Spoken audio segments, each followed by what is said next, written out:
Hello students, આ વિડીયોની અંદર આપણે ધોરણ 10 વિષય ગણિત ચેપ્ટર 1 વાસ્તવિક સંખ્યાઓ એનો દાખલા નંબર 7 અને આ સ્વાધ્યાયનો છેલ્લો દાખલો જોઈશું, શીખીશું. ઓકે, તમે ચેનલ પર ફર્સ્ટ ટાઈમ હોય તો ચેનલ સબસ્ક્રાઈબ કરો, વિડીયો લાઈક કરો, કારણ કે આ ચેનલ તમારા માટે ખૂબ જ ઇમ્પોર્ટન્ટ.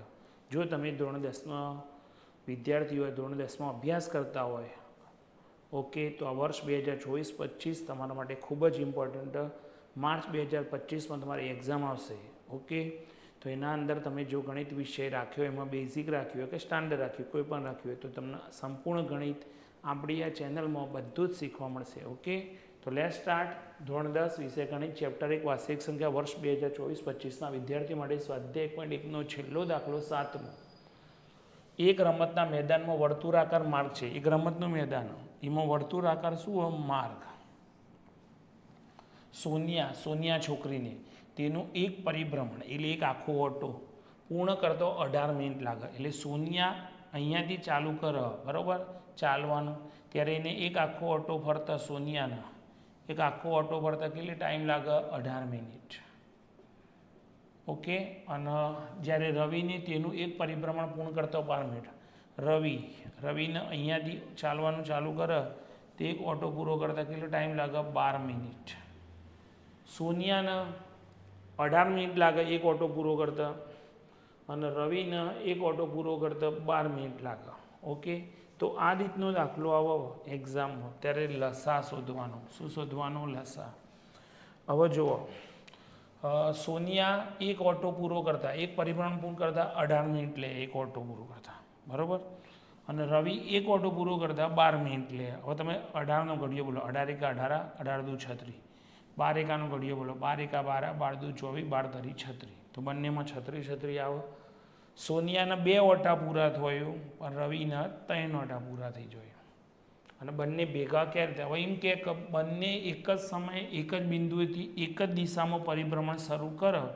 બંને એક જ સમયે એક જ બિંદુએથી એક જ દિશામાં પરિભ્રમણ કરવાનું શરૂ કરે, તો કેટલી મિનિટ બાદ બંને ફરી પ્રારંભ બિંદુ જ્યાંથી એમને ચાલવાનું ચાલુ કર્યું હતું ત્યાં ભેગા થાય? તો બંનેનો ઘડિયો બોલી દેવાનો. 18 એકા 18, 18 દુ 36, 12 એકા 12, 12 દુ 24, 12 તરી 36. તો 36 મિનિટે બંને ભેગા થાય. સોનિયાના 2 ઓટા પૂરા થાય અને રવિના 3 ઓટા. તો આ દાખલો આ રીતનો પૂછે, પરિભ્રમણવાળો, એટલે લસા શોધી દેવાનો. ચલો, 18 મિનિટ, તો 18ના અવિભાજ્ય અવયવ પાડી દો, અને 12 મિનિટ, 12ના અવિભાજ્ય અવયવ. તો 9 દુ 18, 3 તરી 9 ને 1 તરી 3. 12ના 6 દુ 12, 3 દુ 6 અને 1 તરી 3. થઈ ગયું? તો 18 બરાબર આ લાઈન લખી દે એમ 2 ગુણ્યા 3 ગુણ્યા 3 બરાબર 2 એક વખત. જો આવું લખવું હોય તો લખાય, ને 3 2 વખત, અને 12 મિનિટ. 12 બરાબર આ લાઈન લખી દે એમ 2 ગુણ્યા 2 ગુણ્યા 3. તો 2 2 વખત એટલે 2 ની 2, 3 એક વખત એટલે 3 ની 1. હવે આપણે શું શોધવાનું કીધું? મેં તમને પરિભ્રમણનો દાખલો આવે એટલે લસા શોધી દેવાનો. લસા 18 મિનિટ અને 12 મિનિટ. લસા શોધવા માટે શું કરવાનું? આ અવિભાજ્ય અવયવ હોય ને એમાં મોટી ઘાતવાળું લખી દેવાનું, બરાબર. ચલો, 2 એક વખત, 2 2 વખત, તો મોટી ઘાત 2 2 વખત. એક વખત વાળું હોય ને કેન્સલ થઈ જાય. આ 2 વખત વાળું મોટી ઘાત લખી દેવાનું. ચલો, 3 2 વખત, 3 એક વખત, તો એક વાળું કેન્સલ, 3 2 વખત લખી દેવાનું. ચલો, આ 2 2 વખત, 2 ગુણ્યા 2 કરો, 2 ગુણ્યા 2, આ 2 ને 2 વાર ગુણો એટલે 2 દુ 4, 3 2 વખત ગુણો, 3 તરી 9, ગુણી દો, 4 9 36, 36 મિનિટ. તો અહીંયા પ્રશ્નમાં સૂચના શું આપી એ વાંચો. કેટલી મિનિટ બાદ બંને ફરી પ્રારંભ બિંદુ પર ભેગા થાય? તો 36 મિનિટ. આમ 36 મિનિટ બાદ બંને એટલે કોણ? સોનિયા અને રવિ.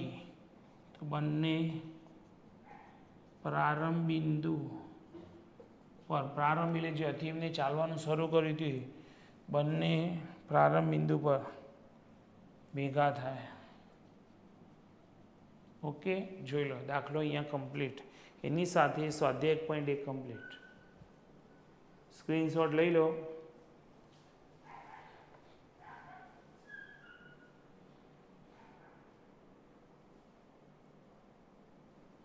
તો આ વિડીયોની અંદર આપણે દાખલા નંબર 7 શીખ્યા 1.1નો. ઓકે, તો વિડીયો ગમે જશે, બધું જ સમજાઈ ગયું છે. તો જલ્દી વિડીયો લાઈક કરો, ચેનલ સબસ્ક્રાઈબ કરો. ધોરણ 10માં ભણતા બધા વિદ્યાર્થીઓ સુધી વિડીયો શેર કરો, કારણ કે જો પહેલું ચેપ્ટર ચાલુ એને 1.1 અહીંયા કમ્પ્લીટ થાય, પછી વિડીયો આવશે 1.2ના દાખલા પણ આવશે, પછી બીજું ચેપ્ટર, ત્રીજું ચેપ્ટર, એ જે બધા ચેપ્ટરના વિડીયો તમને મળતા રહેશે. ઓકે, તો ચલો મળીએ નેક્સ્ટ વિડીયોમાં. ત્યાં સુધી આવજો. જય હિન્દ, જય ભારત.